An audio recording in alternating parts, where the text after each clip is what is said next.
교체해본 적 없으세요? 아, 교체하기 전에 이걸 들어오셨구나. 변명하시네요. 몇 년 정도? 자주 못 되시다고 생각보다 3년은 넘어야 돼요. 교체 주기가 빠르면 잘못 다른 데서 잘못이 있는 거예요. 열선을 제거 없는 경우가 많습니다. 자, 그 다음에 이제 아까도 제가 전기를 제어할 때 저희는 아직 마그넬 릴레이에 멈춰 있는데 뭐 TPR 같은 여러 가지 장치들이 많이 있다고 말씀드렸는데 무슨 말인지 모르겠죠, 그렇죠? 그리고 지금 현대 과학 기술은 비철 금속 발열체를 만들어냈습니다. 그래서 몰리브덴 재질의 발열체가 있어요. 열선이 있고요. 네, 바나디움 재질의 열선이 있습니다. 한 번도 들어본 적이 못한 이상한 건데 네, 철크롬에 비해서 많이 비쌉니다. 살 수 없을 만큼 많이 비쌉니다. 저는 철크롬을 100개를 사는 걸 선택할 만큼 그 다음 비싸고요. 또 하나는 저희 내압판에 사용하는 SiC 재질의 발열체가 있어요. 얘네 같은 게 비철 금속이기 때문에 원천적으로 녹이 나질 않습니다. 세타. 다만 그 몰리브덴이나 바나디움 같은 경우는 걔도 금속이기 때문에 Al2, 3 소자가 생성이 돼요. 조금씩 생성이 돼서 그런 거는 뭐 근본적으로 반영구적이다 하는데 반영구적이죠. 그런 것까지 쓸 일은 나중에 기회가 되면 저는 써보고 싶긴 하네요. 근데 지금 가성비가 제일 좋은 게 뭐냐고 물어보면 저는 철크롬 열선이라고 생각해요. 철크롬 열선이라고 생각하고 생각보다 교체 비용이 많이 비싸지 않습니다. 비싸지 않다고 막 팍팍 쓰지 마시고 아껴갖고 오래 쓰시면 오래 쓰세요. 대부분은 전류의 병력 변동 때문에 열선의 수명이 원래 수명을 다하지 못하고 죽는 경우가 많아요.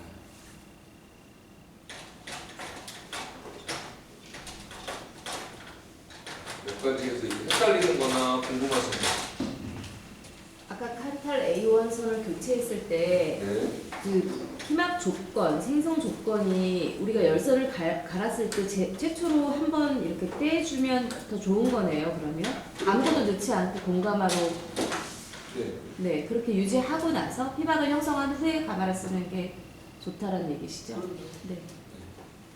고피막이 생성된 뒤에 열선을 뭐 늘리거나 하면 그 피막이 다시 깨지기도 하는데 그렇지는 않은 것 같아요. 그렇게까지 막 그런 건 아닌 것 같고 저는 사실은 여태까지는 안 하고 있었거든요. 이번에 처음 해봤어요. 제가 10몇 년 만에 처음 해봤는데 되게 좋더라고요. 그래서 하라고 시켜야겠다. 남들 다 하라 그러고 나는 그냥 맨날 알자마자 바로 불 떼고 맨날 그랬는데 또 갈면 되지 뭐 이랬는데 생각 참 좋습니다.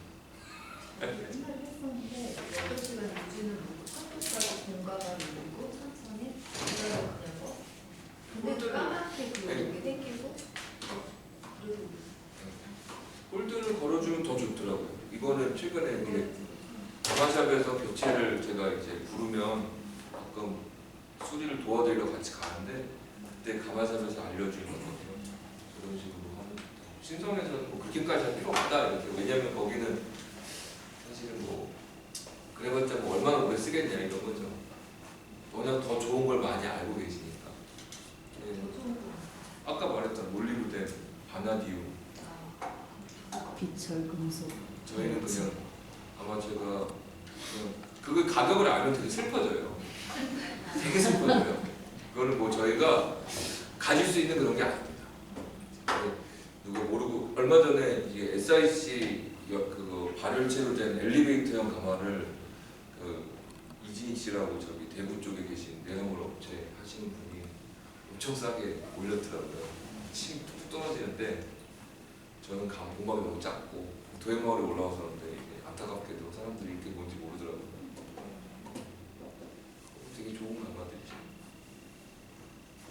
다 됐나요?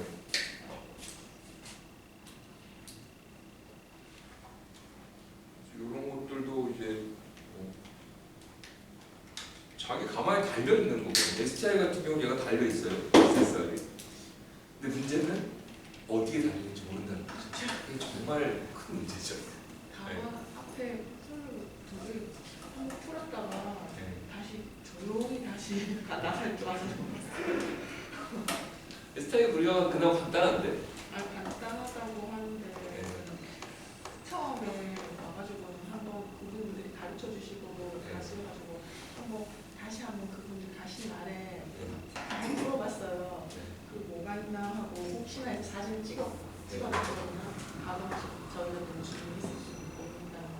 그래서 사진 찍어놓고 가만히 지켜보는데 이게 정비선이고 이게 동그라미네 하고 생각했어요.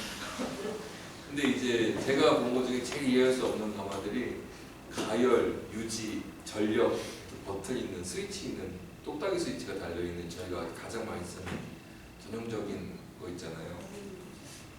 그게 없어도 되는 앤데 그걸 굳이 달아놓는 이유를 잘 모르겠어요. 어쨌든 그렇게 어렵게 보이려고 달아놓은 건지 뭐 왜 그런지 모르겠어요. 아니면은 자기들 전기를 외주로 하는데 그쪽에서 그렇게 만들게 시키는 건지 일부러 그렇게 한 건지 모르겠는데 그럴 필요는 없습니다. 그리고 이제 이쯤 되면은 저한테 되게 궁금해진 게 그러면 대체 어떤 가마가 제일 좋은 가마입니까? 제가 산다면 뭘 사야 하니까 이렇게 물어보잖아요. 근데 제 기준에 맞는 건 없고요. 국내에서는 없으니까 화가 나서 화가지가 만들었거든요. 제 기준에도 마음에 드는 게 없고 기준에서 첫 번째를 알려드리겠습니다. 첫 번째는 자가 유지 보수가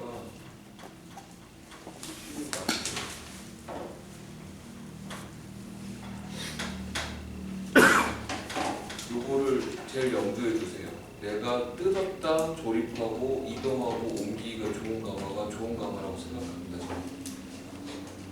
두 번째는 이거는 사실은 좋은 재료를 쓰는 건 별로 의미가 없어요. 왜냐하면은 얘네들이 얼마 안 비싸요. 이제 과학 기술이 발전하면 가격이 내려가거든요. 그렇기 때문에 릴레이보다 SSR이 쌉니다. 그렇기 때문에 뭐 점점점 이런 것들은 가격이 내려갈 거기 때문에 전기나 뭐 이런 거에 대해서는 디자인 이런 거는 제가 보기엔 별로 중요한 게 아닌 것 같고 두 번째는 내화물 구조를 보는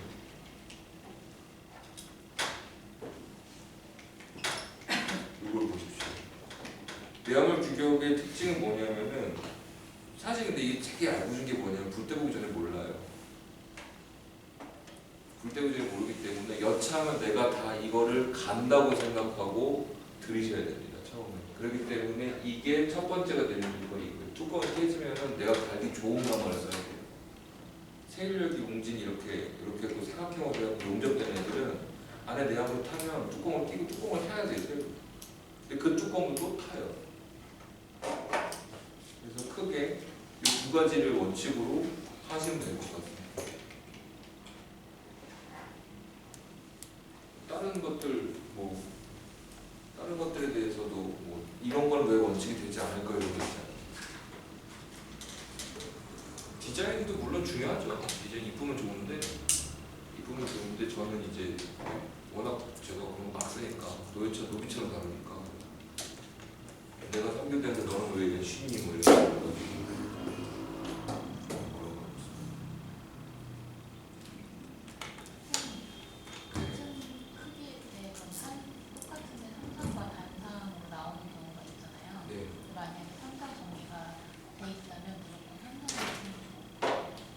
삼성 전기가 들어가 있는 게 요새 같은 경우 대부분 다 뉴트럴이 있을 거예요.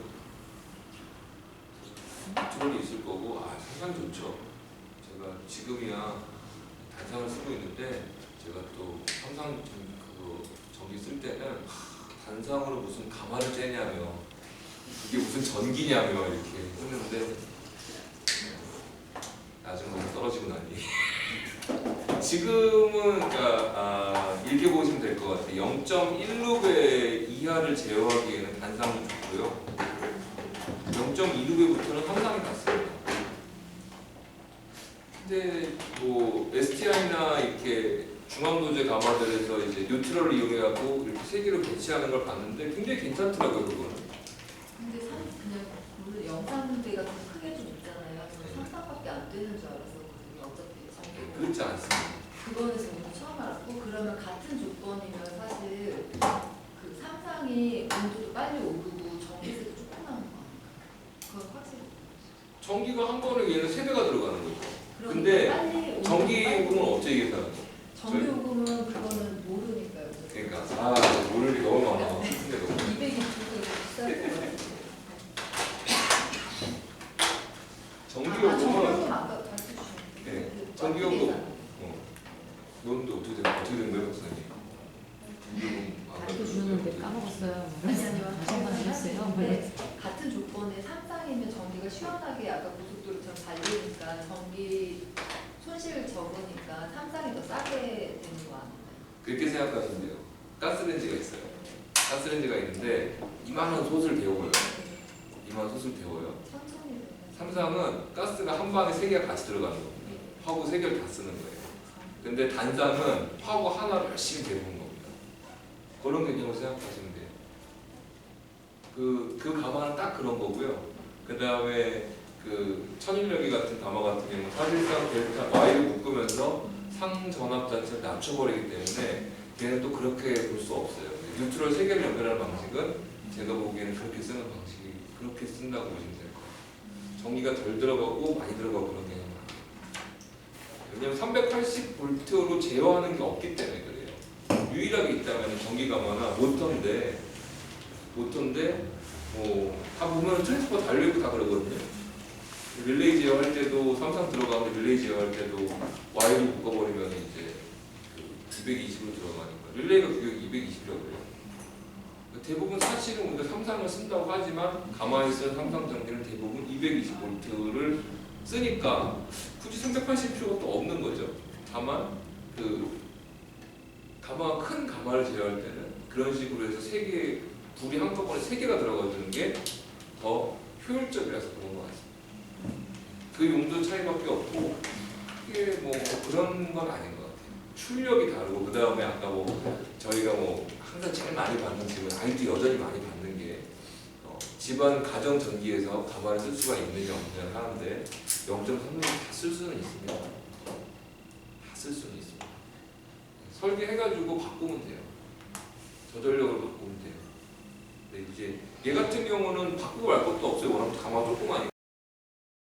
전기 같은 거 너무 조그마하니까 바꾸고 자주고 할 것도 없이 그냥 꽂으면 안 되는 게 더 이상한 거거든요. 근데 0.05 같은 경우는 제가 좀 고민이 많아요. 사람들이 그것도 콘센트 타입을 원하는데 설계가 안 나오더라고요. 걔는 그냥 차단기 타입으로 가야 되지 않나 생각합니다. 작은 거는 그래도 그냥 가마니까 가정용 콘센트 꽂는 건 좀 위험하지 않아요? 보통 그래도 단도로 뭔가 빠져 있는 부분에 꽂아야 되는 거 아니나요? 그래서 이 위대하신 에어컨 그렇게 하면 제일 되는 좋죠. 것처럼. 근데 그냥 벽꽂아도 괜찮아요. 저는 리드선에 연결해 쓰고 있는데 위대하신 조박사님께서 그래서 이 안에 차단기와 기타 등등 모든 장에서 궁금한 게 있는데 예전에 가마를 살 때 보니까 가마 업체에 보니까 380을 꼭 해당 식으로만 할 때가 있더라고. 어떤 가마를 사면 좀 더 큰 가마를 사면 근데 그걸 꼭 그렇게 업체 이름 말씀해 주세요. SDI에서 STI 같은 경우는 설계 자체가 삼상 설계일 거예요. 걔는 단상과 삼상을 구분해서 설계자 큰 가마는 0.2루벨부터는 다 그걸 돼 있죠. 0.15인데도 그렇게 그렇게 들어오는 게 좋다면서. 그렇죠.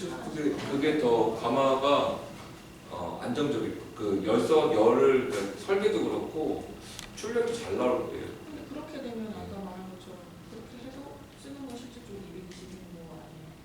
아까 그렇죠. 네. 볼트 개념을 보시면 안 되고요. 그냥 한 번에 그 물줄기가 그냥 3개가 들어가는 거고 얘는 물줄기가 하나인 거예요.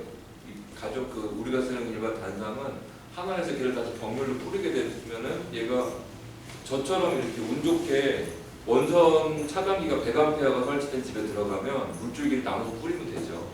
근데 원선 차단기 용량이 50A, 30A 뭐 이러면은 힘듭니다.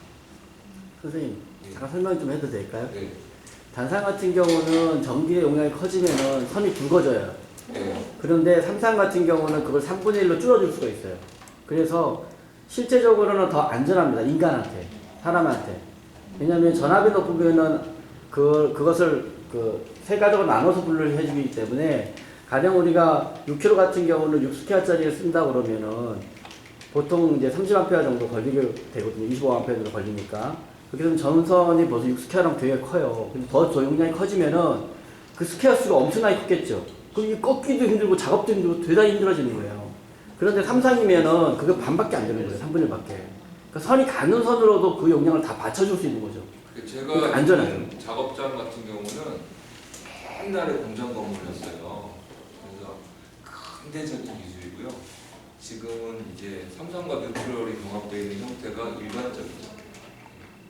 굳이 그런 환경에 떨어지지 않으면 사실 단상으로 제어하는 개념은 존재할 수가 없는 거예요.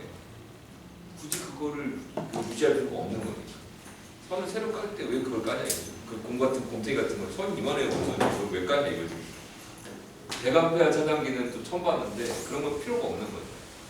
출력이 높다는 게 무조건 좋은 건 아니에요. 아니고 그다음에 보편적으로 쓰는 규격은 30A는 50A입니다. 항상 기준, 뉴트럴 기준으로. 그러니까 가정용도 30A인데 화구가 하나냐 세 개냐 정도로 삼상과 단상을 이해하시는 게 맞을 것 같아요. 지금은 그렇습니다. 뭐 볼트가 높다고 해서 출력이 세고 이런 게 아닙니다. 효율성이 좋은 거죠. 공급 효율이 좋은 거예요. 단상으로도 물론 할 수 있는데 그렇게 됐을 때는 차단기가 터지는 거죠. 자, 그러면은 또 하나 가정용 전기 그 암페어가 30A로 되어 있거든요. 가정용 전기가. 그 다음에 특정한 전기공사 없이 쓸 수 있는 게 30하고 20 무전 차단기가 걸려 있어요. 그렇다는 건 뭐냐면은 가마의 전류량을 20A 밑으로만 낮추면 어떤 것도 쓸 수 있다는 걸 의미합니다. 다만 그렇게 했을 때 가마 자체의 발열 효율로 봤을 때는 말도 안 될 수가 있어요. 제걸 1250도로 올려 할 때 뭐 20시간이 걸리고 이런 일이 그래서 벌어집니다. 너무 낮게 잡기 때문에. 그 다음에 가마의 열량은 아까 저희가 전기해갖고 막 킬로와트 계산했죠? 이렇게 해갖고 몇 킬로와트냐 몇 킬로와트냐를 가지고 계산하는 겁니다. 신성연연에서는 이제 신성연연에 제가 설계를 맡기게 되면은 항상 그걸 어떻게 쓰냐는 거예요. 기존의 거를 항상 모자라다는 거예요. 출력이 STI나 뭐 기존에 있는 스커트나 중앙도시 같은 경우 출력이 많이 비립니다. 1250을 제어할 수 없는 출력이라서 원래 디폴트로 설정되는 값이. 그래서 열선을 교체하실 설계를 새로 하실 걸 권해드려요. 설계는 제가 한 게 아니라 신성 이사님이 해주십니다. 신성 이사님이 되게 잘해주세요. 잘 이해가 안 되는데 15A면 너무 작은 전류에서 1250도까지 올리는데 시간이 많이 걸리거든요. 아니 가마는 부피잖아요. 공간이잖아요. 그 공간에 그 온도를 대피려면은 거기에 필요한 열량이 있다는 거예요. 열량이 있는데 저희 거는 사실 가마는 이번에 그 28일 만들기 신청하시고 저는 먼저 오신 거거든요. 그 가마는 너무 오버스펙으로 해서 좀 문제가 있으시다. 그래서 테스트 열심히 하고 있는데 심포 푸티 같은 경우는 2.8에서 2.6 정도로 설계가 되어 있거든요. 저희도 3.5예요. 그래가지고 일단은 제가 후배들한테 주고서 거칠게 다루면서 온도 실험 좀 테스트 좀 해달라고 했는데 너무 고스펙으로 나와서 좀 그 조금 만드신 가마 환원도 된다고 하시잖아요. 예. 환원은 스타벅스도 하는 그 환원. 자, 환원에 대해서 하고 넘어가죠. 환원 뭘까요? 환원 아시는 대로 환원은 뭐다 이렇게 말씀해 주세요. 산화물에 산소를 예. 그거는 목적이고 환원이라는 현상. 영어로 말하면은 그 리덕션이라는 현상 자체가 뭘까? 이게 굉장히 이상한 거예요. 굉장히 21세기 굉장히 이상한 개념이에요. 뭐냐면은 환원이라는 거는 쉽게 말하면 불완전 연소 상태를 만드는 겁니다. 그래서 노즐을 사러갖고 가스 노즐을 하는 분한테 이런 식으로 해서 이렇게 지어야지 이런 거 위한 노즐이 필요하다 했더니 왜 그런 짓을 하냐고 물어보죠. 저한테. 미친 거 아니에요. 왜냐하면 이렇게 해서 좋아질 게 없잖아요. 그렇죠?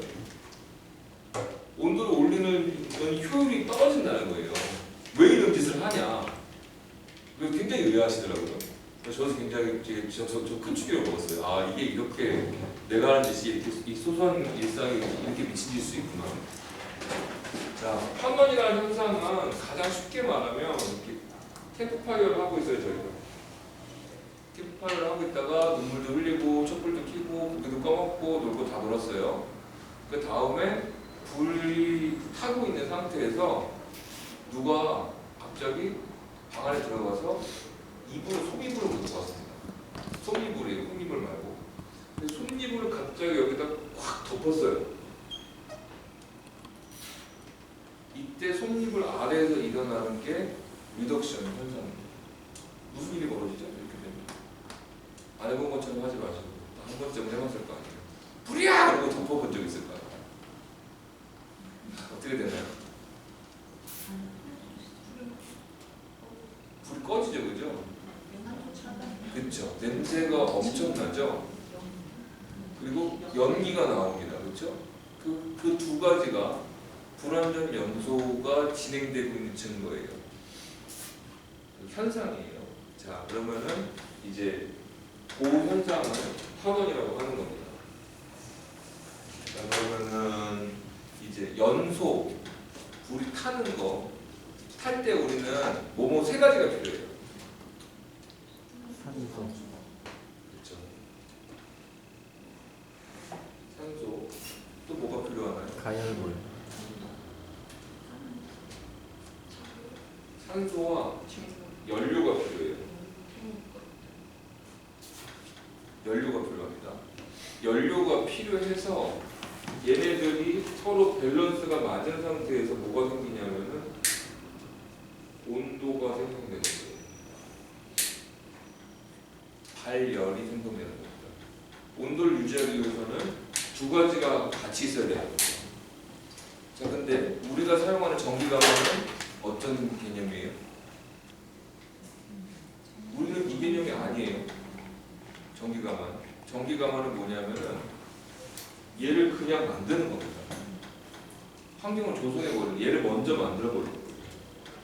그리고 공기 중에 있는 산소를 가져오는 개념인 거죠.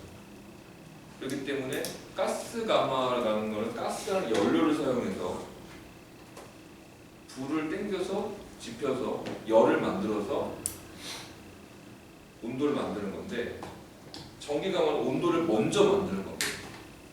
온도를 강제해버리는 거죠. 히팅을 통해서 열을 충혈시켜서 온도를 강제해서 상황이 따라오게 만드는 겁니다.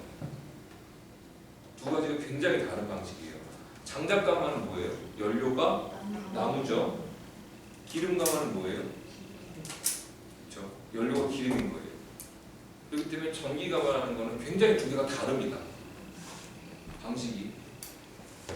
자, 이런 경우에서 연료하고 산소의 밸런스가 깨지게 되면 어떻게 될까요? 산소가 약해지겠죠, 그죠? 연료를 아무리 때려넣는다고 해도 온도가 오르질 않아요. 산소가 모자라요. 그래서 가스가마나 기름가마나 기타 뭔가 탈 것들을 이용해서 소성을 하는 가마들은 이런 식으로 제어를 합니다. 산소를 공기의 유입을 차단해요. 산소의 유입을 차단해서 불완전 염소 상태를 만들어주는 거죠. 자, 전기가마에서 그러면 이 개념이 통할까요? 안 통할까요? 전기가마는 반대입니다. 전기가마는 추가 연료를 투입해서 리덕션 상태를 강제해주는 거예요. 밸런스를 깨트리는 게 중요한 건데 공기를 차단하는 개념이 없는 거예요. 얘는 공기가 왜냐면 연소를 위해서 공기가 필요하지 않으니까 우리는. 그때 거기서 무슨 뭐 얘는 왜 굴뚝이 없어요? 댐퍼는 어디 있어요? 이거는 개념이 다른 겁니다. 근데 어떻게 보셔야 되냐면은 여기서는 전기가마에서는 화면을 어떻게 거느냐? 추가적인 연료를 집어넣어줘야 됩니다. 그래서 온도가 있는 상태에서 그 온도가 있고 연료가 추가적으로 들어가게 되면 뭐가 필요해지냐면 산소가 필요해지는 상황을 만들어주는 거예요. 반대로. 산소를 결핍시키는 게 아니라 산소가 필요할 수밖에 없는 상황을 강제해주는 게 전기가마 환원의 본질입니다. 똑같이 그래서 가스가마 겸용 방식 이런 식으로 하는데 가스가마 떼듯이 불을 떼면 가마가 망가지고 환원 결과가 나쁘게 되는 건 뭐냐면 두 개념 자체가 완전히 다르기 때문에 기존에 탈 것들을 연료를 해가지고 이렇게 연소 상태를 만들어줘야 되는 구조의 소송에서는 산소를 차단해주면 환원이 걸립니다. 산소를 차단해주면 연료가 과잉 상태가 돼요. 산소를 결핍시키는 방식으로 이거를 온도를 두고 환원 상태를 제어하는 거예요. 만들어주고 조정하는 겁니다. 전기가마 같은 경우는 연료를 추가로 넣어주면서 산소의 결핍을 유도하는 방식입니다. 이 부분은 분명히 아셔야 됩니다. 이 부분을 모르고 가스 노즐을 넣으면 화면이 걸린다 이런 식으로 하시다가는 열선이 녹아버려요. 그러니까 거기서 만약에 여기서 만약에 가스가 맞대듯이 호방하게 노즐을 확 해서 불 이만큼 막 부르잖아요. 그러면 어떻게 되냐면은 기물에서 화면이 걸려야 되는데 열선에 화면이 걸려요. 열선이 녹아요. 그래서 부식이 심해지고 왜 부식이 심해지냐면 그 강환원이 걸릴 때 아까 연기 나온다 그랬죠, 그렇죠? 이산화황과 수분 H2O가 만나면 뭐가 되냐면 황산이 돼요. 근데 저희 작업장에 수분이 널려 있죠, 그렇죠? 습도 높잖아요. 40도만 40% 겨울철에 정말 건조할 때 25% 이렇게 됐는데 저는 보통 40%인데 그러면은 아까 말했지만 전기가마 같은 경우 연소 상태를 만들어 버리는 거기 때문에 그 공간 안에 있는 수분과 산소를 쓰는 거예요. 그렇다는 건 수분도 언제든지 그 안에 들어올 수 있다는 걸 의미하거든요. 그러면 부식이 엄청 빠르게 진행되죠. 황산을 뿌리는 거 아니에요. 1250도에서 황산을 뿌리는 건데 안에서. 그 다음에 우리 땀을 통해서 들어가는 염화나트륨 열 분해되면 염소가스가 나오거든요. 염소가스하고 그 물하고 만나면 염산이 됩니다. 굉장히 깔끔해요. 그래서 온갖 부식성 가스가 안에 다 도는 거예요. 근데 계속 가스를 넣으면서 계속 만들어봐. 불이 아직 덜 나온다고 화환이 안 걸린다. 그래서 그런 거 아십니다. 그렇게 하면은 도자기가 진짜 별로 좋지 않은 것 같아요. 그렇기 때문에 STI에서 나온 방식 중에서 고체 환원제 방식이라는 게 있는데 걔는 처음부터 여벌에 연료를 넣은 상태로 시작하는 겁니다. 처음부터. 그렇기 때문에 굉장히 많은 양의 고체 환원제가 들어가고 굉장히 많은 연기와 그거들이 발생하죠. 그래서 그 모델들은 밑쪽에서 걔네들 가스는 특징이 밑으로 내려오는 특징이 있어요. 다 무거워요.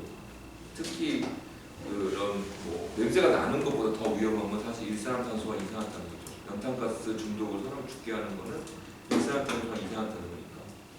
그거를 이제 흡입하기 위해서 밑에 송출구가 있는 경우가 있었는데 저는 별로 좋은 방식은 아닌 것 같고요. 그래서 만약에 기존에 자기가 갖고 있는 가마에 STI나 뭐 이런 것들 불구멍 있잖아요.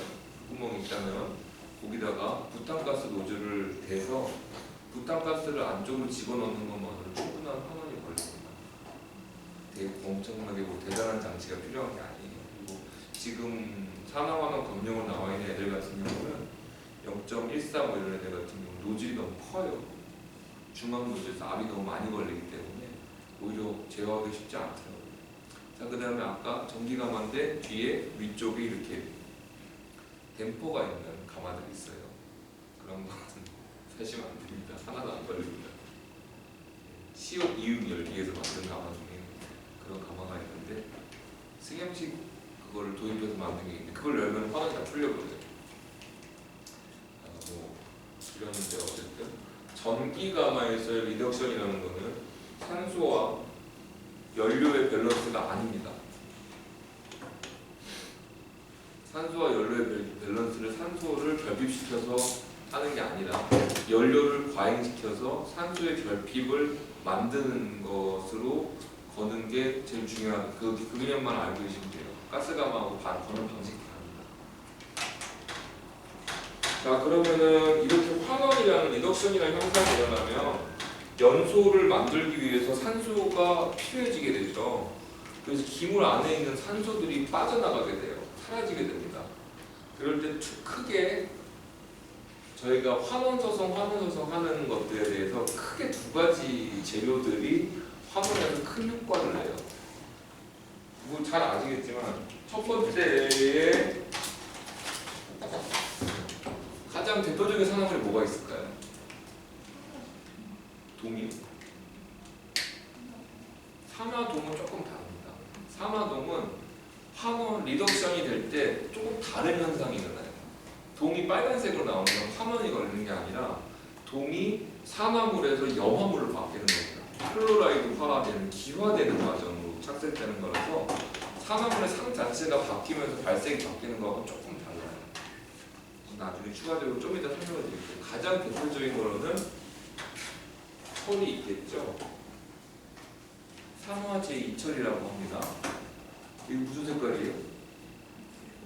빨간색이죠, 그죠? 그다음에 우리가 일반적으로 알고 있는 녹들이 다 이거예요. 손에 묻어나는 빨간 녹은 다 FeO2입니다. 자, 근데 철이 4종류가 있대요. 저도 크게 그 멘탈이 흔들렸는데 철이 4개나 있어? 그래서 크게 흔들렸는데 저희가 주목해야 될 두 번째 철이 있습니다.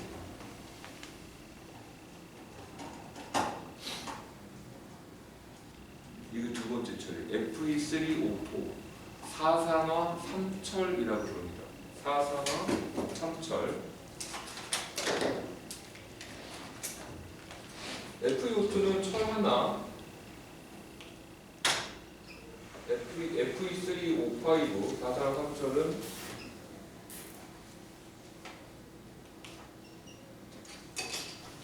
철색 이렇게 있고 O2니까 산소를 한 개씩 이렇게 두 개를 갖고 있어요. 이렇게 사이가 좋아요. 이렇게 빨간색입니다. 얘네는 얘 4개가 3개가 철 3개가 산소 4개를 가지고 있어요.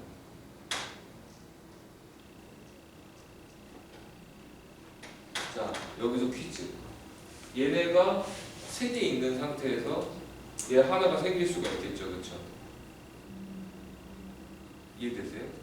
그렇기 때문에 환원우를 통해서 산소를 얘가 뺏기게 되면 FeO라는 형태로 존재하는 게 아니라 사산화 3철 형태로 얘네가 변한다는 거예요. 이때 무슨 일이 일어나냐면은 철의 색이 변합니다. 검정색으로 변해요. 검정색으로 변하고 재료장에 가면 사산화 3철 팔아요. 제가 화분 같은 데를 가면 검정철이라고 하죠. 그래서 재료장에 파는 거예요. 얘를 그냥 넣으면 돼요. 우리가 아는 청목이라든지 소기구 같은 경우는 사산화 3철을 이용하기도 하고 환원을 안 걸어도 유약을 조절해서 유에서 환원 효과를 유도할 수 있습니다. 그런 식으로 해서 사산화 3철로의 변성을 유도하는 레시피들도 있어요. 저는 그건 알려드리거든요. 이게 첫 번째입니다. 그리고 이것만큼 아주 대표적인 게 있어요. 근데 사실 저는 아직까지 우리나라에서 환원이 필요한 이유는 이거 2개라고 생각하거든요. 두 번째 재료는 아까 많이 했었죠? 중성 성분인 Al2O3라는 성분이 있어요. 얘가 환원을 걸면은 환원 소정을 거치면 어떻게 변성이 되냐면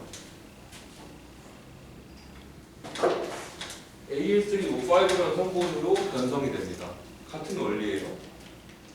산소가 이탈하면서 다른 형상의 재질로 변하는 겁니다. 자, 아까 Al2O3는 뭐라 그랬어요? 부피를 유지하고요. 녹는 점이 높고 그리고 흰색 불투명이라고 했습니다. 그렇죠? 근데 Al3O5는 놀랍게도 똑같은 알루미나인데 얘는 투명합니다. 투명 알루미나. 그렇기 때문에 환원을 걸게 되면 약간 푸른빛이 돌면서 깨끗해진다고 하죠. 백자의 경우에 그 경우는 100% 그냥 이 성분과 이 성분입니다. 자, 그렇다면 여기서 또 하나, 처음부터 용융 알루미나를 가지고 소지를 조합해서 처음부터 약간의 미량의 사산화 3철을 첨가한다면 산화 소송에도 똑같은 환원 소송으로 부은 것 같은 맑고 깨끗하고 푸른빛이 도는 영롱한 백자를 만들 수가 있겠네요. 그렇죠? 있습니다. 이 때문에 저는 환원 다 설명을 많이 해요. 근데 제가 여태까지 들은 것 치고 환원에 대해서 제대로 알고 있는 사람 많지 않았습니다. 내가 아까 말한 그러면 진사는 어떻게 되느냐? 진사는 현대 과학에 좀 놀라운 것 같아요. 사산화 삼철이 있고 이런 걸 있다 그랬잖아요, 제가. 동이 환원을 걸었을 때 염화물 상태, 클로라이드화가 진행이 됩니다. 염화물, 산화물이라는 거는 물에 너무 안 녹죠. 가루가 그대로 있잖아요. 염화물의 특징은 뭐냐면 물에 녹습니다. 제일 대표적인 염화물은 소금, 염화나트륨이 있어요. 염화나트륨이 있는데 마찬가지로 염화철, 염화동, 염화코발트, 염화크롬, 염화금, 기타 등등의 염화물이 있습니다. 그렇다는 것은 동이 환원을 걸쳐서 염화물화 된다면 처음부터 염화물을 넣어버리면 되겠네요. 그럼 두분 진짜 좋아하시는 저는 안 해봤는데 왜냐하면 클로라이드화가 진행될 때 염산이 너무 많이 나오기 때문에 열선의 수명이 너무 깎여요. 그리고 제가 소금 가마를 워크숍하고 막 1년 내내 노예처럼 빼다가 독성 간중독에 걸려고 엄청 고생을 했거든요. 영업을 꼴 보기 싫어요. 냄새가 그냥 무쇠 무치인데 저는 알아요. 그게 당해봤기 때문에 냄새가 영업을 나고 있구나. 그리고 아는데 그냥 가마가 너무 많이 삭더라고요. 가나하기 때문에 제가 터미널하고 이거를 열선에서 갈아가면서 굳이 그 작업을 해야 되는지 잘 모르겠습니다. 결론을 말씀드리면 나옵니다. 용융 완숙이나도 팔고 그걸로 해서 환원해서 만든 푸른색의 유약을 만들 수 있어요. 텍토를 만들 수 있고 유약을 다. 저는 지금 이걸로 레시피를 다시 바꾸고 있어요. 조금 바꾸고 있는데 험난합니다. 일단 재료상에서 팔지 않습니다. 네, 이런 식으로 해서 재료상에서 파는 거를 전부라고 보시면 안 돼요. 재료상 밖에서 무슨 재료를 팔고 어디서 뭘 구하는지 자꾸 해보셔야 됩니다. 제가 말씀한 요새는 염화코발트 정도는 재료상에서 파는 것 같아요. 그래서 염화코발트 수용액에다가 이제 초벌 이렇게 담갔다 빼가지고 잘 말렸다가 불을 떼면은 파랗게 물기도 나와요. 여기까지. 그 첨이 하나 두 종류가 있다고 하시죠? 네 종류가 있습니다. 화학적으로. 근데 저희 있는 거 두 종류만 파스타 그뭐 산성이나 중성이나 이런 게 있는데 이제 두 개가 성분이 다르지. 아니 전부 다 10% 이상일 때는 알칼리로 들어갑니다. 쟤네들은 용용됐을 때는 쟤네들이 뭐 투다, 포다 이렇게 있고 아까는 중성은 3개였는데 얘는 뭐 4개부터 있고 그래서 얘는 중성. 근데 전부 다 얘네들은 용용 시에는 다 알칼리로 들어갑니다. 그러니까 그 화학식의 O가 몇 개이냐를 가지고서 산성, 중성, 알칼리를 하는 거는 좀 그래요. 그다음에 탄산, 바륨 뭐 이런 거 다 알칼리로 들어가 버리기 때문에 그런 것들을 이렇게 섣불리 변화시키시면 안 됩니다. 그거는 단순히 그냥 알칼리는 무조건 하나로 붙어요. 웬만하면 다 알칼리로 들어가죠. 얘네들 같은 경우는 아까 SiO2하고 Al2O3 같은 경우는 구조 자체가 워낙 단단한 애들이에요. 왜냐하면 1600도에서 용융하지 않는다는 거는 안 깨진다는 거예요. 잘 치니까. 안 섞인다는 거예요. 뭐하고. 그렇기 때문에 구조 자체가 워낙 단단하기 때문에 걔네들이 안정성이 높은 거고요. 마찬가지로 얘보다는 얘가 안정성이 더 높겠죠. 근데 얘네 둘도 안정성이 제일 높아요. 근데 그런 뭐 별로 그런 문제는 아닌 것 같고요. 아까 두 분이 말씀해 주셨는데 저희가 흔히 볼 수 있는 사산화 삼철이 뭐냐면은 소뚜껑 같은 거 보면 검정색으로 코팅이 되어 있는 거 보이시죠? 일부러 하지 않는데 오래 쓰다 보면 검정색으로 피막이 생기잖아요. 그것도 사실은 녹의 일종이에요. 그 다음에 리어카 손잡이에 까맣게 얼룩얼룩 끼는 거 있잖아요. 네, 그게 사산화 삼철을 만드는 과정입니다. 시즈닝이 아니라. 네. 그렇기 때문에 그거 같은 경우 이렇게 얻다가 그 다음에 일본에 가면은 이제 뎁즈링이라고 이렇게 무쇠, 사철이나 무쇠를 가지고 계속 전통 방식으로 만드는 게 있는데 걔네들 우리처럼 뭐 범람 코팅을 하고 그런 게 아니라 이렇게 묻어가지고 카본을 먹여요. 강화한 상태를 만들어서 표면에 있는 빨간색 산화철이 산화제 2철이 사산화 3철로 변성되게 유도해서 또 피막을 만드는 방식으로 아직까지도 무쇠나 그런 것들을 제조하고 있습니다. 국내에서는 이제 많이 안 하니까 소뚜껑 보면 까맣게 생기는 것들 있잖아요. 그게 사산화 3철이에요. 그건 조금 이따 또 요약할 때 또 다룰게요. 이거 하고 나중에 계속 나와요. 이런 개념들이. 자, 그래서 일단은 지금 여기서 확실히 아셔야 될 건 뭐냐면은 산성 성분과 중성 성분, 알칼리 성분이 존재한다는 거. 왜 각각의 성분이 하는 역할들.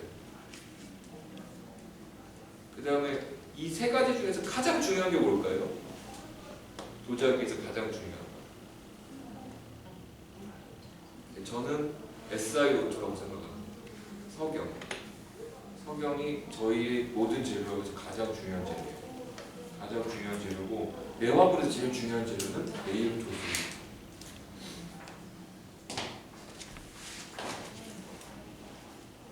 여기까지 하고 조금만 쉴게요. 머리가 복잡하신 것 같으니까. 당 채우시고 당도 채우시고.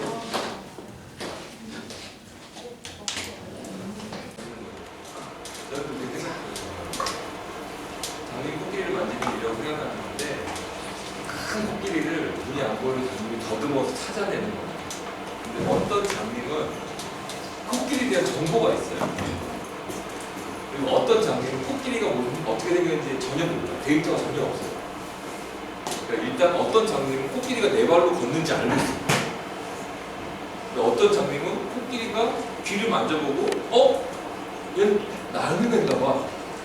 이만한 귀가 있으니까요. 날개인가? 코끼리는 날개가 있는 동물로 생각해요.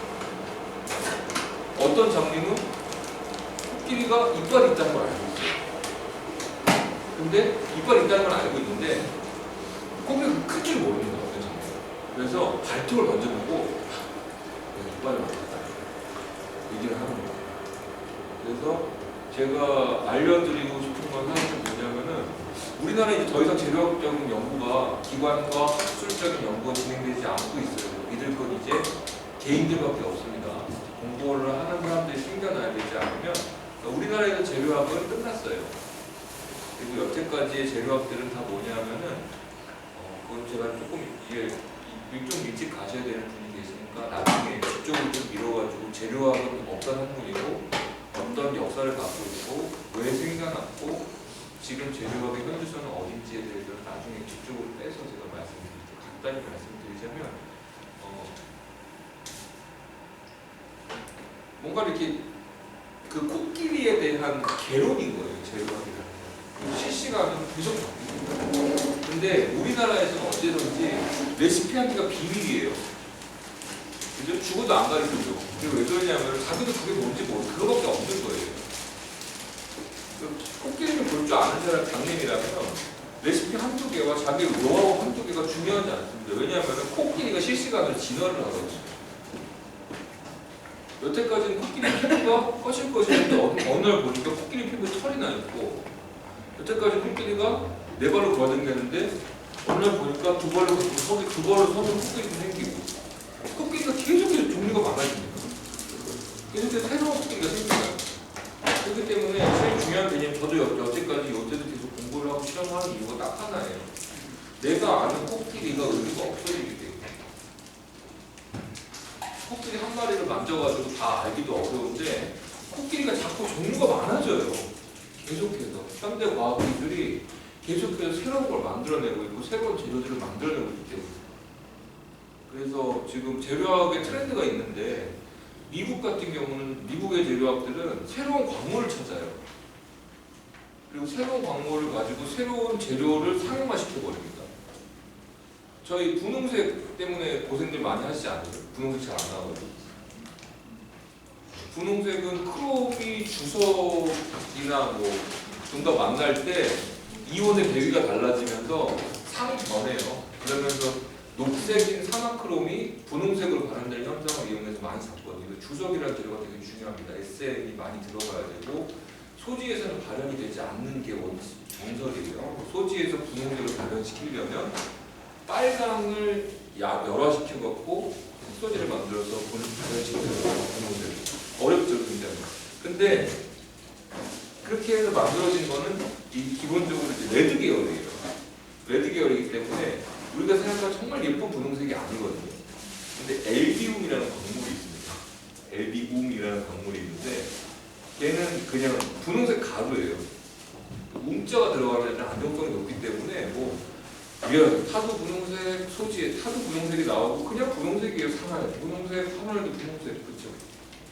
너무 충격적이잖아요. 네. 그 분홍색은 완전 피치 분홍색. 예, 정말 예쁜 분홍색이에요. 근데 가질 수 없습니다. 왜냐하면은 아까 말한 바나디움, 올리브덴 같은 그런 애기 때문에 일기움은 가질 수가 없습니다. 뭐 세상에 좋은 거 되게 많아요. 염화 금도 분홍색이 나오고 자주색 계열의 분홍색이 나와요. 염화 굉장히 예쁘죠. 근데 금이잖아요. 근데 금을 가공해서 만드는 염화 금이기 때문에 금보다 비쌉니다. 그리고 걔는 물에 타면 녹아요. 세상에. 세상에. 염화 카드뮴 이런 거 있습니다. 염화 카드뮴 물에 넣으면은 딱 무색깔이 나옵니다. 염화 카드뮴. 다만 물에다가 방류하면 이타이로 들어가니까. 그래서 그런 안 좋은 거 너무 많죠. 다 안 좋아요. 우리 왜냐면은 SiO2 자체가 비편증을 유발하는데 그 백토도 위험합니다. 백토가 얼마나 위험한데요? 백토가 얼마나 위험한데요? 백자토가 얼마나 위험한데 진짜.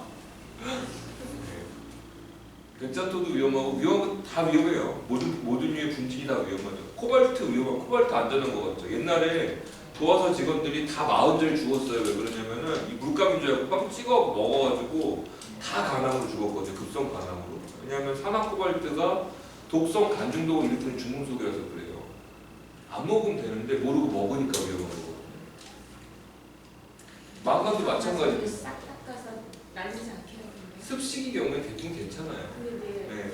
쓰다가 보면 이런 데다가 담아놓고 그냥 그 밤 사이에 마르고 그 그러니까 그게 다음날 뭐 이럴 수 있잖아요. 그러니까 그게 습관에서 바로 닦아버리는 게 생활 습관은 문제인데 저는 오래 못 살 것 같습니다. 저는 오래 못 살 것 같습니다. 대부분 그런 식이에요. 왜 위험한지를 알아야 돼요. 왜 위험한지는 알아야 되는데 안타깝게도 걔는 위험해 라고 한 게 제가 25년, 20년 전에 그렇게 배웠어요. 얘네 위험해. 가급적이면 쓰지 마. 근데 똑같은 말을 토시 하나 안 틀리고 20년이 지났는데 똑같이 하고 있는 사람들이 왜 위험한지 생각해 봤어? 그랬더니 모르는 거예요. 네, 그래서 좀 안타까운 현실이죠. 결과적으로 말하면 완전 용융된 중금속과 기타 등등은 용융이 되면서 다른 성분으로 서로 조합이 돼서 조직을 만들어 버려요. 그렇기 때문에 손을 만지거나 뭐 그거를 내가 정말 독한 만 먹고 그걸 긁어가지고 가루를 만들어가지고 일정량의 분진이 계속해서 먹지 않는 한은 해가 없습니다. 아까 말했듯이 SiO2와 AL2수가 단독으로 일단 다 묻어 나와요. 하지만 알칼리가 들어가서 걔네들이 다른 구조를 만드는 겁니다. 이 구조를 만들면 유약이 되기도 하고 이 구조가 됐을 때 소지가 되기도 하는 거예요.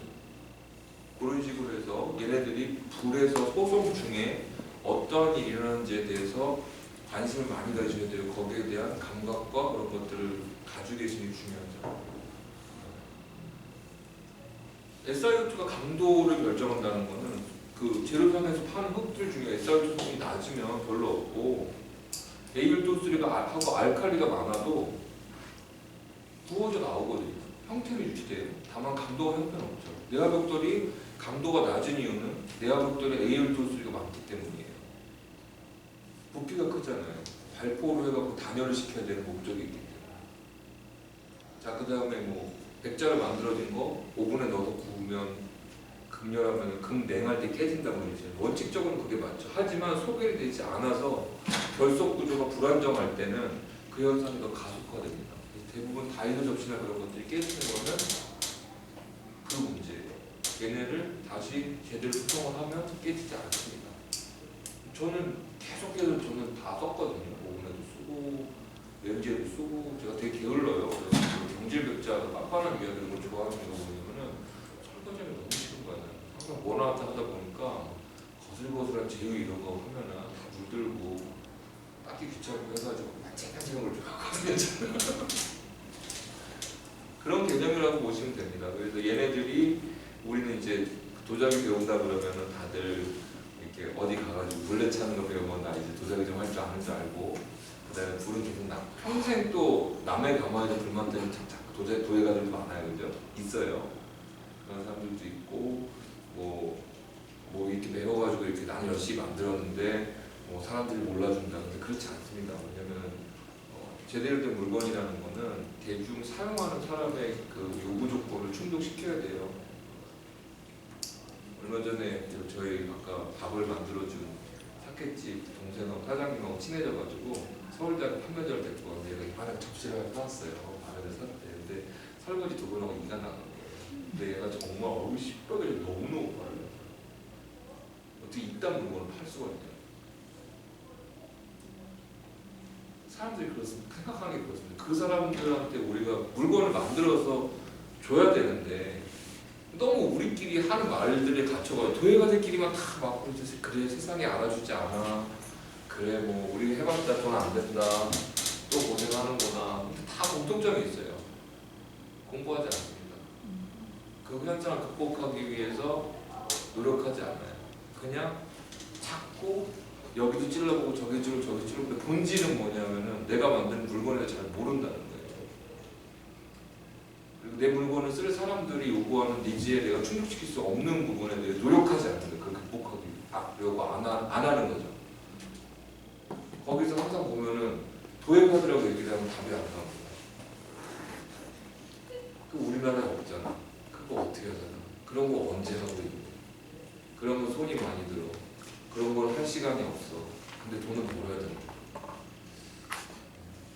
그건 좀 틀린 것 같습니다.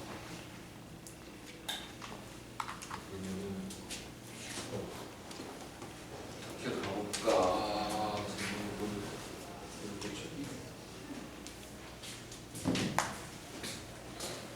제 노트와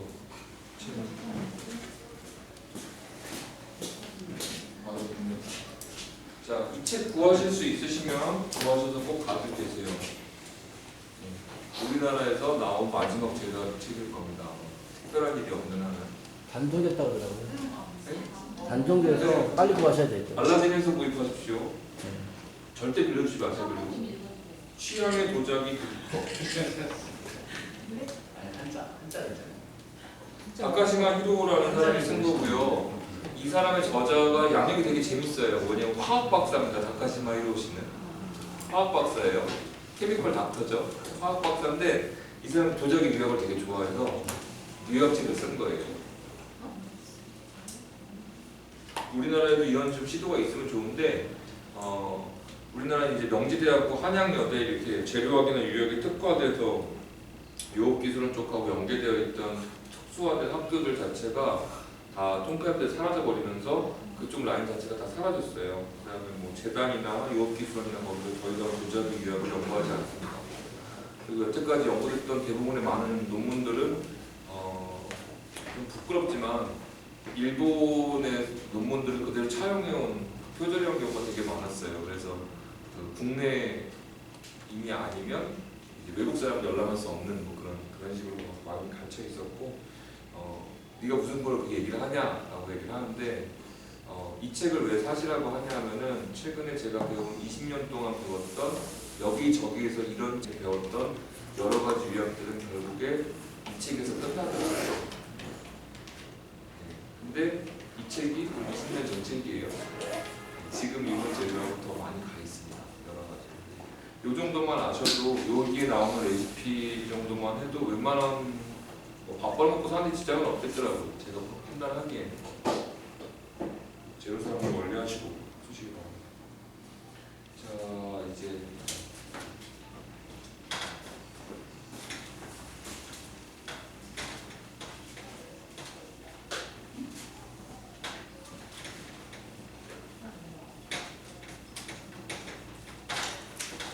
본의 아니게 조금 원래 제 스타일이 아주 빡빡하게 돌려보려고 빡빡하게 쭉 가다 뒤쪽에서 조금 질문도 받고 잡담도 하고 들어가죠.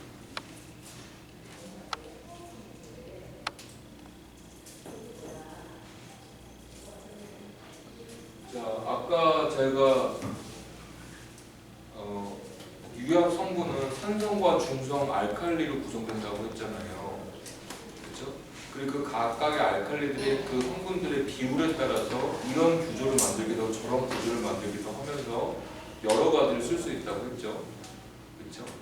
자, 거기서 기준이 되는 거는 부피도 아니고 무게도 아닙니다. 몰이라는 것을 몰은 각각의 특정 일정 부피 안에 그 원소들이 몇 개 있는지에 대한 숫자입니다. 몰수라고 하죠. 그렇죠? 화학 좋아하셨던 분 계세요 혹시? 가끔 있던데. 네, 화학 너무 무서워하시면 안 됩니다. 저희는 화학을 모르면 할 수가 없어서. 몰수라는 개념이 있는데 이 몰수를 가지고서 제겔이라는 사람이 만든 재료학적인 약속이 있어요. 그래서 아까 산성, 중성 성분을 왜 나누냐면은 저희 유형 레시피 책을 보다 보면 이런 걸 발견합니다. 0.2 KNA5 그다음에 0.5 CA5 0.3 MgO 그 다음에 어떠한 Al2O3 여기까지 잡으면 0.25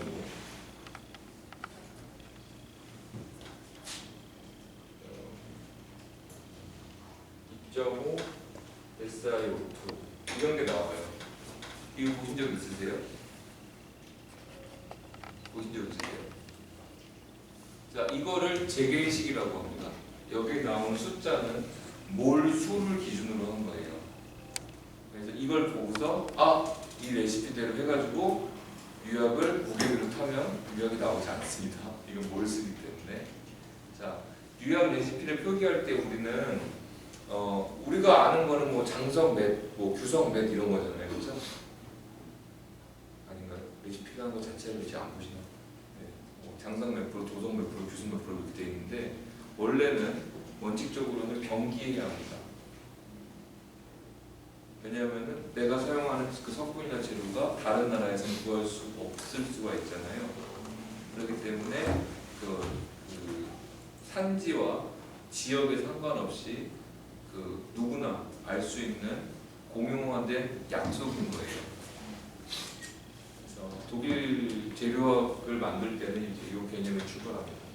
이건 어떻게 되냐면 이건 유약의 재계식이에요. 유약의 재계식인데 알칼리 성분들의 총 합을 1로 봤을 때 SiO2와 Al2O3 성분의 비율을 나타내는 겁니다. 얘를 1로만 놓고 보는 거예요. 그리고 이제 소지의 재계식은 이 성분을 1로 놓고 봅니다. 얘가 1로 되어 있는 건 소지 재계식이고 어쨌든 뭐 이런 건데 이건 볼 줄만 알면 됩니다. 오늘 보는 것까지 제가 가르쳐 드릴 거예요.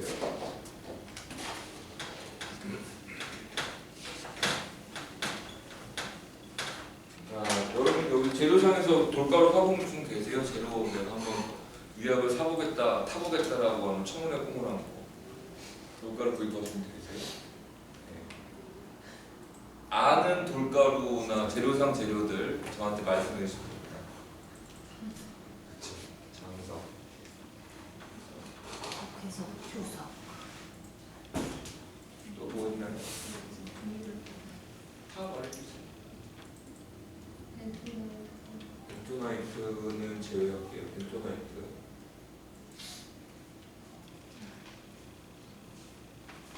또 뭔지 모르고 샀다가 한 캔에 방치되어 뭔지 모른 채 폐기물 쓰레기통으로 들어갔던 그 가루. 자, 여기서 우리의 슬픔은 뭐냐면 뭔지 모르고 산다는 겁니다. 오늘 뭔지 알려드릴 거예요. 또 뭐 있죠? 장석회소 또 뭐 있죠? 네. 또 뭐 있죠? 활성. 활성.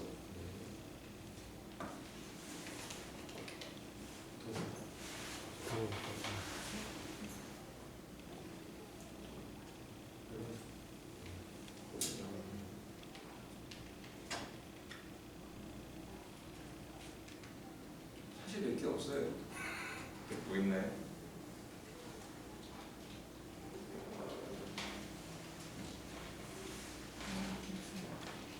아울린 있죠?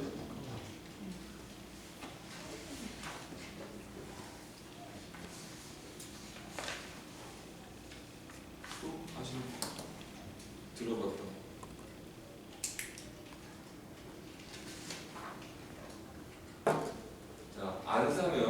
저희가 안 사게 되면 그나마도 못 사게 될 공산이 굉장히 큽니다. 제가 강의를 하는 이유예요. 1교시가 좀 사시라고.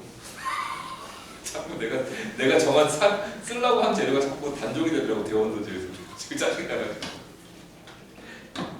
자, 여기서 그 다음에 알루미나가 있죠. 자, 여기서 규석은 SiO2 전성분입니다. 99%가 SiO2예요. 규석은 그냥 SiO2 분말이라고 보시면 됩니다. 수정 분말이에요. 고온으로 용용할 수 있는 용융로가 만약에 있다면 규석을 사가지고 그 고온에서 압축을 시키시면 수정이 됩니다.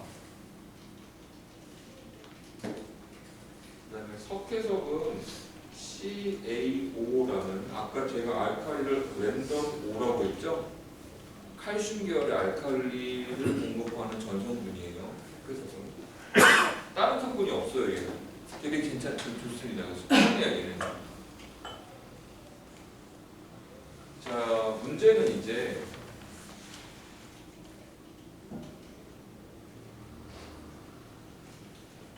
하나만 갖고 있지 않은 애들이 있습니다. 선물 세트로 구성되어 있는 애들이 있어요. 선물 세트로 구성되어 있는 애. 그 중에 제일 대표적인 거는 장석하고 우리가 사용하는 소지입니다. 도석은 장석이랑 거의 같다고 보시면 돼요. 같이 취급하시는 게 맞는 것 같습니다. 굳이 나눌 필요가 없을 것 같아요. 도석은 장석하고 같다 이렇게 생각하시면 될 것 같습니다. 이 세 가지는 왜 제가 종합 선물 세트라고 하냐면 산성, 중성, 알칼리를 다 가지고 있어요. 자, 이 책의 뒤쪽에 보시면 재료상에 있는 성분들의 그 퍼센트가 나옵니다. 그리고 맞지는 않아요 이게 정확하게. 왜냐하면 너무 옛날 거라서 맞지는 않는데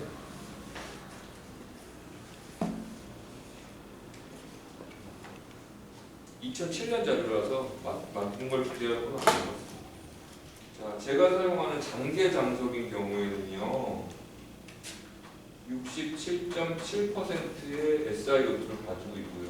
대부분이 다 SiO2라는 얘기예요. 그죠? 그 다음에 17%의 Al2O3를 가지고 있습니다. Al2O3가 생각보다 많이 있네요. 그 다음에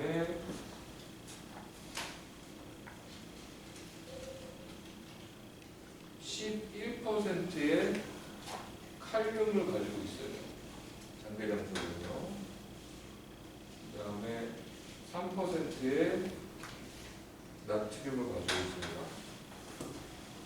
그 다음에 0.5%의 석회석도 가지고 있어요. 그렇기 때문에 종합 선물 세트입니다. 제법 많은 대부분의 SiO2고요. 그 다음에 꽤 많은 양의 Al2O3를 가지고 있어요. 그 다음에 14.5% 정도의 알칼리를 갖고 있습니다. 자, 여기서 알칼리가 감소하고 Al2O3가 증가하면요, 얘가 뭐가 되냐면 백자토가 됩니다. 카올린이 좀 골때리게 돼 있긴 한데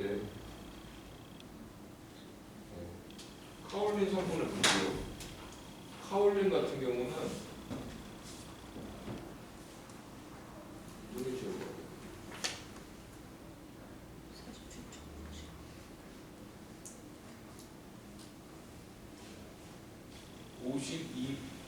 52.5%의 SiO2, 그다음에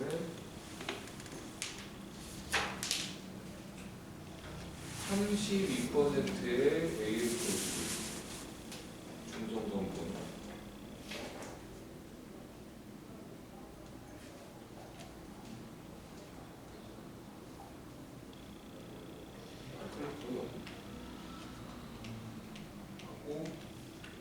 알칼리가 없을 수가 없는데 얘는 없다고 돼 있네. 아, 나트륨이고.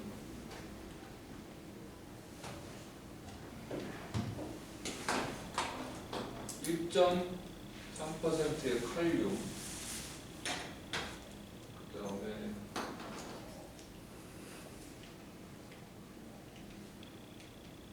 2%의 나트륨,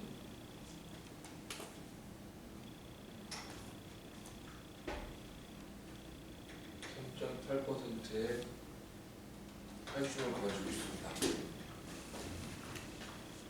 자, 그러면은 알칼리가 줄었죠. 그렇죠? 알칼리들이 양이 작아졌고 Al2O3가 양이 높아졌어요. 그다음에 SiO2도 양이 줄긴 했는데 SiO2는 많아도 괜찮습니다. 이런 식으로 만들어진 소지들이 경질 백자 소지인 거예요. 백자가 될 수 있는 소지. 자, 근데 여기서 디귿 문제라는 재료상에서 재밌는 흙 하나를 만들어야 됩니다. D1이라는 흙이에요. D1이라는 흙은 이 장석을 베이스로 해서 얘를 줄이고 얘를 올린 흙이에요. 흑부의 구성물을 써주신 거죠? 장석의 구성 성분, 이게 흙의 백자틀의 구성 성분. 그렇게 되면 어떻게 되냐면은 물레를 찰 때 많이 안 줄어요. 물레 차는 게 Al2O3가 많으면 그리고 빛 잘 안 뒤틀립니다. 그래서 그다음에 알칼리를 넣으면은 접착 성분이 좋기 때문에 어떻게 보면은 단단히 배요. 유압도 잘 올라가. 하지만 경도가 형편없죠. 경도보다는 사실은 저는 경도에 주목하진 않고 표면 장력에 주목합니다.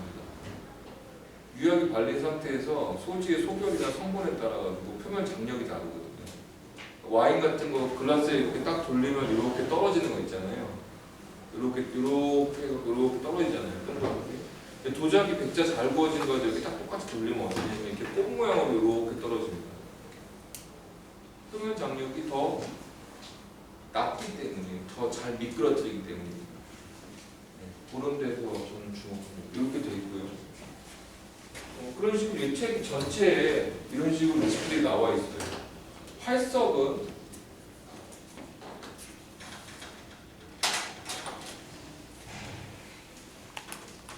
SiO2하고 MgO, 마그네슘을 가지고 있습니다. 자, 이쪽으로는 봐야겠네. 이 책이 만약에 없으면 제가 이걸 외워야겠죠, 그죠? 너무 힘들잖아요. 책이 진짜 참 좋은 것 같아요.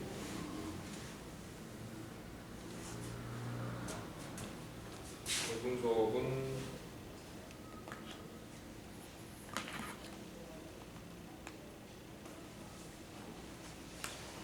5%의 SiO2,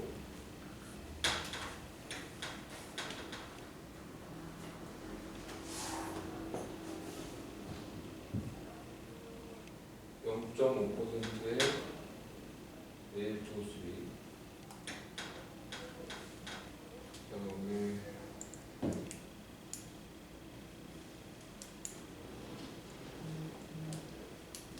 알칼리가 좀 다른데요. 여기서 잘 보셔야 됩니다. 33.4%의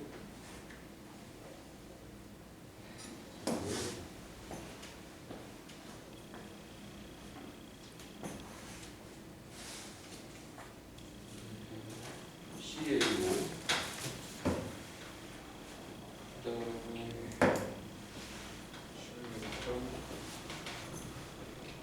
16.4%의 MgO를 가지고 있는데 총 합이 58이래요.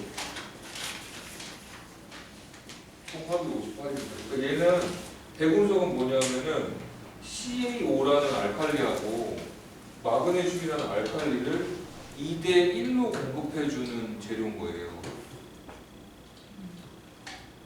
근데 공교롭게도 이 조합이 석회 마그네시아유를 만드는데 필요한 칼슘 알칼리와 마그네슘 알칼리의 비율과 비슷해요. 그래서 석회 마그네시아유를 어떤 책에서는 백운성유라고 부릅니다. 이렇게 돼 있고 도석은 기본적으로 장석하고 거의 같습니다. 강석하고 거의 같아요. 자, 그러면은 알루미늄은 아까 얘기를 했죠. Al2O3 전성동력으로 했어요. 이러면 국내에서 파는 석자 들어간 것들의 성분을 대충 다 말씀을 드린 겁니다. 네. 실제 작업하는 입장에서는 네. 저런 성분들을 다 해서 유약을 만드는 게 사실 쉽지는 않거든요. 네. 그래서 제가 근데 뭔가 이제 나만의 유약을 만드는 게 그게 또 키가 되잖아요. 그래서 이제 제가 생각했던 게 시판이나 기본 요들이 많이 있잖아요. 네. 이제 그 중에서 우리가 흔히 보면 어떤 거는 이제 펄이 많이 들어가는 유약이 있으면은 좋은 거 말고 펄을 만드는 어떤 무슨 성분이 있을 거고 네. 또 이렇게 결정이 좀 생기는 것들이 많잖아요. 결정이 티탄에 결정이라고 그러면 그런 키가 있는 것들의 어떤 성분 재료가 있을 테니까 제가 생각한 게 그렇지 걔네가 까질 않잖아요. 그 수시로 받고. 그거는 공식적으로 알려진 건 없고 아니 저는 볼 줄 아는데 문제는 알려드릴 의미가 없는 게 유형이 변해요 가끔. 이거 땄다 저거 땄다. 그러니까 이제 기본 유에다가 제가 예를 들면 펄을 만들기 위해서 가끔가다 보면 흙에 이렇게 펄이 들어가는 유약이 있어요. 이 흙가 여러 가지인데 그러면은 그 펄을 만드는 성분이 혹시 어딘가에 알려져 있더라면 그게 그 펄을 가져와서 예를 들면 코발트에다가도 한번 넣어보면 코발트에 펄이 들어간 걸 만들어 본다거나 네이비에 그걸 넣어서 네이비유지만 뭔가 펄이 들어간 걸 만들어 본다거나 오늘 그 펄이 들어간 유약이 어떤 원리로 만들어지는 건지 알려드릴 건데요. 중요한 거는 그게 성분 때문에 나오는 게 아닙니다. 그래서 또 여쭤보고 싶은 게 또 그 소성법하고 또 있는 건가요? 유해 화로는 그래도 결정이 많이 생기는데 그러니까 저희는 다 이제 요리처럼 생각해가지고 무슨 환상의 조미료가 있을 향신료가 있을 거라고 생각을 해요 다들. 근데 사실 좋은 레시피들은 단순합니다. 단순하고 소성 곡선이나 거기에 따라 가지고 굉장히 많은 변화가 나와요. 근데 1도, 2도, 뭐 5분, 3분 이런 거 차이 있다고 많이 변하기 때문에 그것까지 이렇게 세세하게 제가 알려드릴 수는 없고요. 저 잘 모르니까. 다만 이제 그 기본적인 그 개요를 아시면 아까 말한 꽃길에 대해서 알려드리면 이건 이렇게 봐야겠구나. 그러니까 안료 발색이 좋지 않은 배규를 잔뜩 사서 비싼 배규를 사서 거기다 안료를 타갖고 자기가 실험 중이래요. 한숨이 나오는 거죠. 저는 안료 발색이 좋은 레시피를 해가지고 기본료를 해갖고 만들면은 훨씬 금방 잡았을 텐데 아직까지 안 잡혔대요. 그냥 안 잡히니까 여기다 타면은 다 없어지는데 그게 하늘색으로 다 변하고 그런 유약인데 거기다가 그걸 계속 타고 있으니까 안타깝죠. 목표가 회색 유약인가 싶고. 선생님 유약을 한 마리를 사봤더니 색이 영 마음에 안 들어 이럴 때도 있잖아요. 네. 그래서 그 한 마리를 쓰기 싫어 이럴 때도 있잖아요. 네. 그러면 그럴 때는 어떻게 하세요? 선물로 줘요. 싫어하는 사람은. 저는 그냥 버립니다. 다 버리고. 못 버리게 잔뜩 있어요. 내가 필요하시면 좀 한 2월 정도 가져가시면 되겠죠. 그 백운석이 하루에 58이잖아요. 네. 그럼 나머지 42는 아니 이걸 100으로 치워내야 되는데 그러니까 한 전체 중에서 백운석 같은 경우는 칼슘이 한 60% 정도 있고 마그네슘이 한 30% 있다고 보시면 되죠. 그 다음에 활석은 똑같은데 SiO2하고 MgO를 가지고 있어요. 저는 이제는 백운석 안 쓰거든요. 백운석만 너무 탈이 나가지고. 제가 끄는 석분이 있습니다. 첫 번째는 이건 꼭 아셔야 될 게 세 가지를 멀리 하셔야 됩니다. 되게 슬퍼요 이게. 첫 번째는 부여장석을 멀리 하셔야 됩니다. 부여장석을 멀리 하셔야 되고 두 번째는 합성 카올린을 멀리 하셔야 됩니다. 이게 무슨 카울린? 합성 카올린. 합성 카울린. 재료상에서 파는 제일 좋은 카올린이라고 하는 거 합성이나. 합성 카올린 좀 나은 것 같은데 합성 카올린 이상하고요.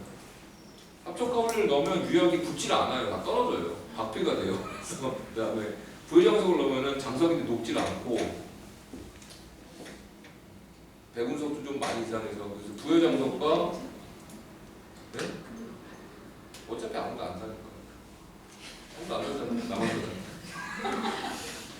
그러면 걔네들이 시중에 공개된 화학식이랑 좀 바뀌었다고 보는데 그게 원래 이렇게 막 이런 걸 자꾸 소비자가 요구하고 그러면은 화분 만드는 회사에서 소개를 할 텐데 저희는 안타깝게도 뭔가 이렇게 이런 거를 요구할 수 있는 그런 매수 되지도 않고 그런 소비자도 없고 모르고 사보는 소비자들이 대부분이라 안정적으로 쓰기 원하는 사람들은 다 수입제로 쓰거나 케미컬을 바꾸죠.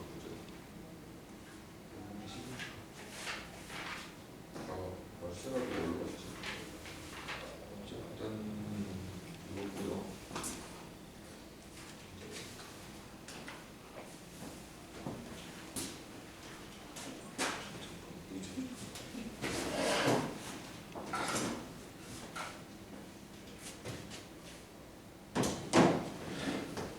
제가 상용화해서 이제 쓰고 있는 레시피 중에서 기본 요약들을 가지고 그다음에 알칼리 분리장을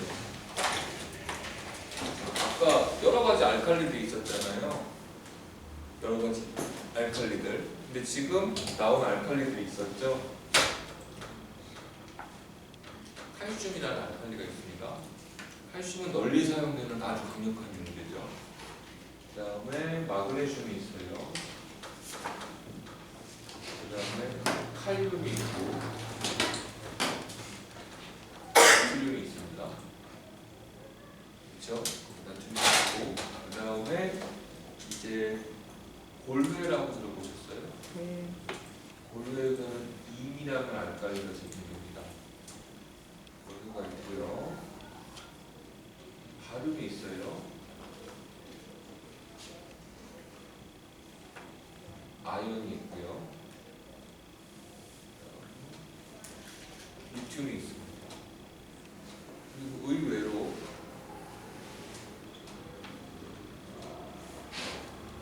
철도 알칼리를 들어오고 왕관도 알칼리를 들어오고 의외로 발색제가 아니라 이거는 오늘 다루지 않을 거예요.